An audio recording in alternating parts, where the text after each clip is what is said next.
भाई भौणी माने नमस्कार। गत 2 मासरू अधिक समय हेब आमे लॉकडाउन रे रही आसीछु।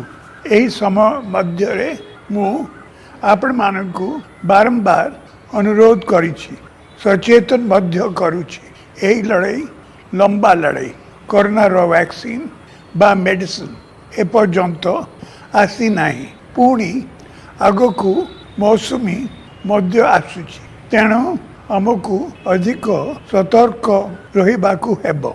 लॉकडाउन कहल हैला तार माने नुहे जे कोरोना चली गला। ए भूल करंतु नाही। मु आगरो कहिथिली जून मास आम पाई सबुठारु गुरुत्वपूर्ण। वर्तमान 5 लाख उड़िया भाई भौणी घर को फेरुचंती।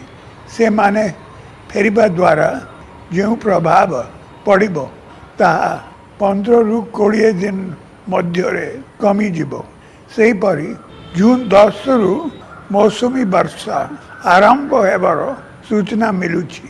ठंडा काश और ज्वर यही समय रे विशेष भाव रे देखा देई थाए। एही दुईटी कारण जुकू मु बारंबार कही आसुछि जे आसंता 25 दिन आम पाई बहुत गुरुत्वपूर्ण।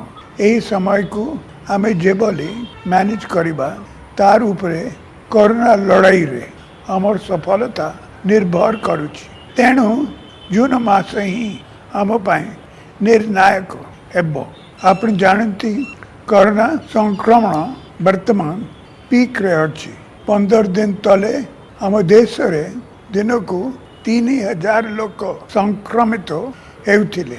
आज ए आसी पाखापाखि 10,000 रे पहुँचलानी। यह हम समस्त एक बड़ आह्वान सृष्टि करिछि। तेणु मु आपण मानकु विनम्र अनुरोध करुछि जे जरूरी काम नथिले आपण घरु बाहर को जांतु नाही। मोर 4.5 कोटी भाई भौणी को सुरक्षा मो पाई सबुठारु गुरुत्वपूर्ण। आपण मानकर बाहर को आसीबा कम करिबा पाई आमे लॉकडाउन शटडाउन करुछु। वंदे उत्कल जननी।